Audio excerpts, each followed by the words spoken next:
Hi everybody, it's Chelsea and today we're going to be talking about the top 10 cultural differences I noticed while I was in Spain. I was in Madrid and Barcelona, and I've got to say, things are really different there compared to the United States. Before we get started though, I did just want to mention that I have a very limited supply of postcards from there that I want to write to a couple of you guys, personalized postcards.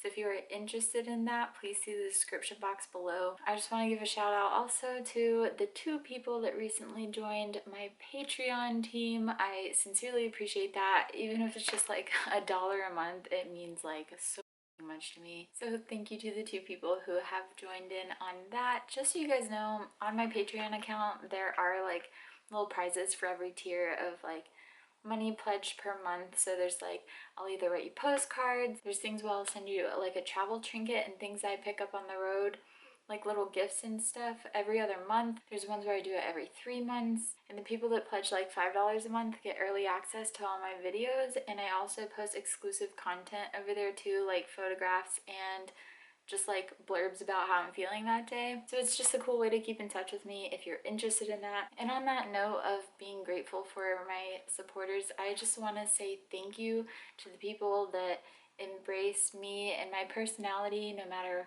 what I do. Know that regardless of what I put on the internet, you guys know my heart and you know my intention, and you know that certain things don't mean that I'm a bad person.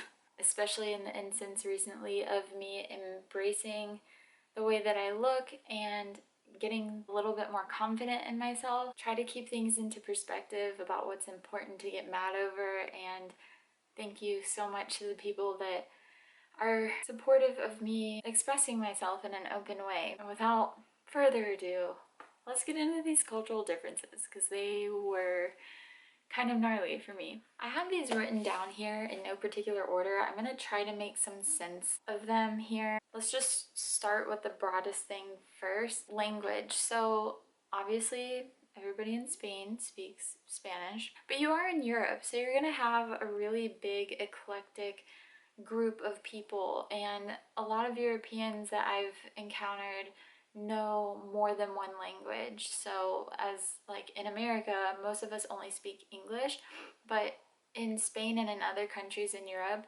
it's not uncommon to see a person that speaks 2, 3, even 5 or 6 languages. My Spanish is minimal. Luckily enough, when I was hanging out with Nesquik and his friend Victor spoke Spanish, so he was able to help like translate some things for us when we were trying to talk to other people.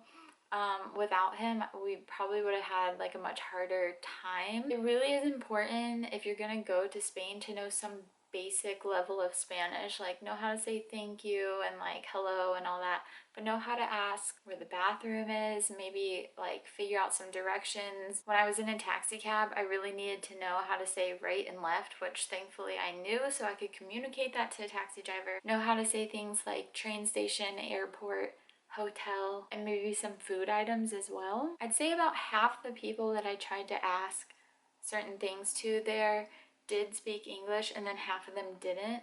So it was, all I did was just Google the words really fast and like point. Maybe pick up a couple Spanish classes before you go. Secondly, they use euros there, so you are gonna have to visit the exchange when you land in Spain. Trade your American dollars for euros. Also make sure that you look up the exchange rate before you go, because if something costs like 3 euros, that's gonna be more than 3 American dollars. So make sure you're aware of the exchange rate so that you're not like accidentally spending all of your money. Now moving on to more of like the people themselves and the culture of it, not just like the obvious things. So I'm just, from here on out, I'm just gonna go down this list because that's what's easiest for me to do right now. A lot of people smoke there. In America, there are like rules for where you can smoke. There's designated smoking areas, and like smoking in public is kind of like looked at as like rude, especially if there's children around or whatever. There's a lot of places that you are not allowed to smoke in America, and it's really highly like frowned upon here. But in Spain, oh my god, like everybody smokes. It's like It's ridiculous. People just walk down the street smoking. They sit down at restaurants outside where all the tables are set up. They'll start smoking. There's ashtrays out for you. You smoke at the train stations, bus stops, everywhere. You can smoke right next to the door. You don't have to move like 15 feet away or whatever the rule is here. You can smoke almost anywhere except for inside. So be aware of that. If you are sensitive to smoke, everyone smokes there. Along with that same line of vices, I guess, the bars and drinking there are like really common. So in America, for a lot of like college students, what they do is they go to a gas station, buy like a 36 pack of beer or whatever they're gonna drink that night, and they go to people's houses and they party there, and then everyone drives home at the end of the day. Of course there's a bar scene, of course there's clubs here too, but in Spain, everyone goes to bars, and there's bars everywhere. I mean, it's like every restaurant people are drinking, all the bars, like there's very limited food at bars in Spain, except for like tapas. There's tapas everywhere, which is like little, it's like bread with like different things on it, and people just like order tapas and then they eat these little things as like their meal, and they just drink. It's like people will sit down and they'll just order, they'll literally say like a beer please, like they won't even specify like the brand or like what kind of beer or anything like that. In America we have our different breweries and we have craft beers and like all these different types, which I'm completely unfamiliar with as it is, but in Spain you just order a beer and they just bring you a big one or they bring you a small one, and they just keep them coming. So bar culture is like really real there, and drinking culture is really real there too, because like I even noticed when I would sit down for like breakfast at a restaurant or like lunch, like people were already drinking a beer or a glass of wine or whatever it may be. So drinking is a big thing there. Bar culture is a really big thing there. So usually when you think of drinking in America, you also have to think about how you're gonna get home. Well, everybody there walks. You walk everywhere. I mean, there are cars and taxis, of course, but most people are walking in these cities. This was a really cool cultural difference that I noticed. I did not get catcalled a single time, and not saying like I should be catcalled, I look this way, or like I'm super confident in myself and I think I should be cat. Nothing like that. I'm just saying, like, in America, I do get catcalled a lot. Girls in general get catcalled a lot and are made to feel really uncomfortable sometimes. Please don't start a conversation about like sexism or like women or anything like that in the comments. Like, I'm not trying to have like a political debate here. I'm just saying from my experience and from my friends' experiences that are also women, catcalling in the United States is really common and sometimes can be pretty aggressive and therefore make you really uncomfortable. And so I didn't get catcalled at all while I was in Spain, which was really cool. And maybe it's because everyone in Spain is like so gorgeous, it's insane. So like I'm definitely like a 3 there, like 3.5 maybe. So maybe that's why I wasn't getting catcalled. But like, dude, it was wild. Like, I walked down the street by myself a couple of times and no one said anything to me. It was really cool. And again, I'm not trying to say like I'm so beautiful, I get catcalled all the time or whatever. It's not like that. I'm just saying there's no way that I can relay across what I'm trying to say here. It was just something that I noticed, okay? So going along that line and talking about strangers here. Okay, so in America, when we walk down the street, we'll smile at people, we'll hold the door open, we say, hey, how's it going? Even if we don't expect an answer from them, like, we just ask the question, like, how's it going? And that's basically like hi to us, and we can make conversation with people. We talk to each other a lot. And in Spain, I did not notice strangers talking to each other. No one talked to me, and I didn't talk to anyone else either, really, and I didn't feel comfortable doing it either. Like, in America, I will talk to strangers like it's nothing, and like I know that it's not weird. I was getting this vibe that like people just don't do that there. I don't know. I didn't see people like make small talk. People have like a tight-knit group of friends and it takes them like a while to get to know you and like let you into that friend group. Not that they're unfriendly at all. Everyone that I met in Spain was very pleasant and very kind to me, but it was one of those things where like it was pleasant, but I could tell that they weren't looking for like to develop a friendship or something like that. You know what I mean? So it's just a cultural difference there. So I also want to talk about the way that people dress there. I swear they will be able to tell that you're American if you wear your like normal clothes there. What we would wear to go out to dinner at a decent restaurant with our families is what they wear casually. Okay, I did not see any Walmarts there or anything like that. I was gonna try to compare, like, you know how people just go to Walmart in like their pajamas and stuff? Or like you try to travel comfortably or like whatever. People do not do that there. They don't wear baggy clothes. Everything fits really well. Like people wear suits that are tailored. Their shoes are nice. They're clean. People have really cool style there and they really express that through their clothes, and their clothes are not ratty. Like they sincerely make an effort and you can tell. I will say most days here in America, like I don't wear makeup, but when I was in Spain, I made an effort to at least put on concealer every day because people try, people care about what they look like a lot more than we do. And yeah.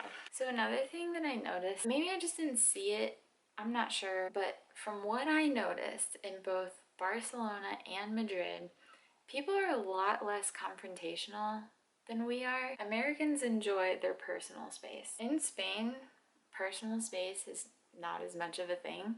Like people will stand like up against you in line, like really like stand close to you, you know? And like in America, we would like be like, or at least maybe it's just me, maybe I'm just a confrontational person, I don't know. But like if someone like does me wrong, yo, can I maybe like get some space here? Like you're breathing down my neck, man, you know? Or like or like that time when that 50-year-old man trying to like get in a fight with me it was at a national park in Utah. For some reason, I'm drawing a blank on the name of it right now. Bryce Canyon in Utah. The man in the parking lot, he tried to fight me over a parking space.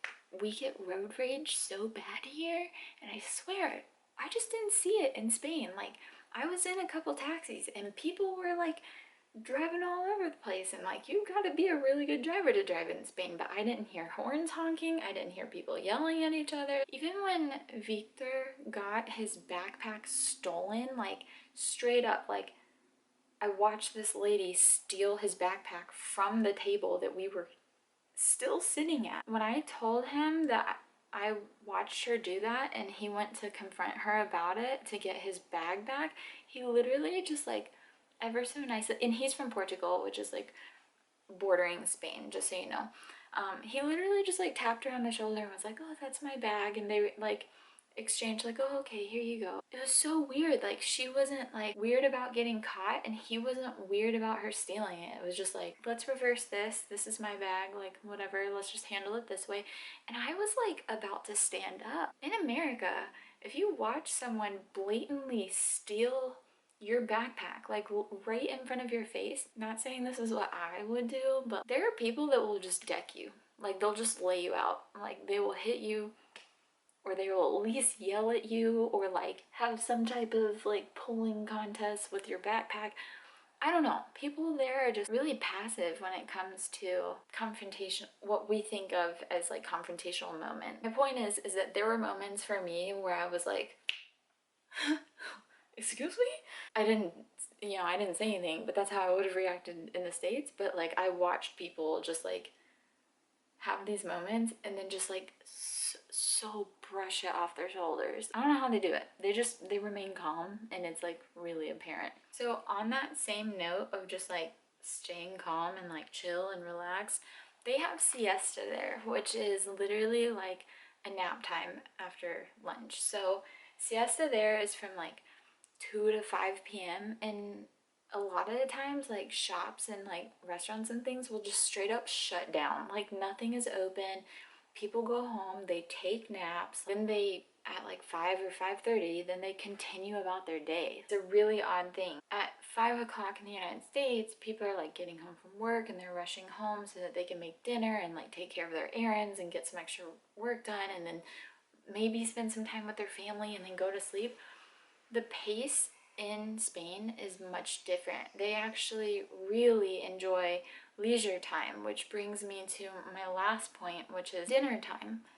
Dinner for them does not start from 5 to 7 like it does in the United States. The earliest dinner that I saw happening there was like starting at like 9 p.m. One day we all went out to dinner together in Barcelona, and I looked at the clock and it was like 10:30, and I was like, man, I know I'm in Spain now because I'm sitting down for dinner at 10:30 p.m.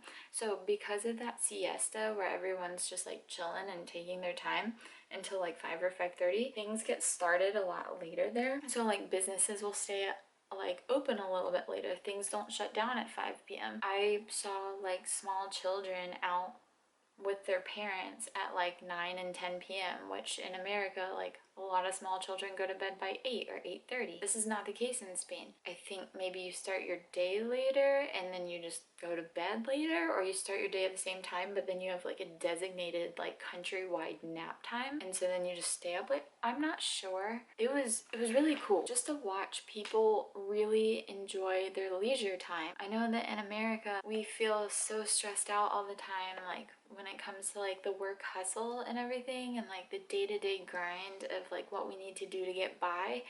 And for them, they still work really hard. They still need to get by too. They still have mouths to feed, you know, but they also really do take advantage of their personal time outside of work. Going off of the dinner thing, meals in general, portion sizes are much smaller. I noticed that when I was eating my meals there, I never got really full. Like here in America, I will get so full that I feel like I'm about to bust. Like I am uncomfortably full. I'll like straight up, after I go like eat with my friends here or something, or with my family, I'll get into my car by myself, unzip my pants, and just like whoa. I was eating pretty healthy meals too. It's not like a fast food place where we just run to McDonald's real quick. I mean, of course they have them, but people don't go there like that. It was just really interesting to see like the portion control there as well. So that pretty much covers the 10 things, the 10 biggest things that I noticed.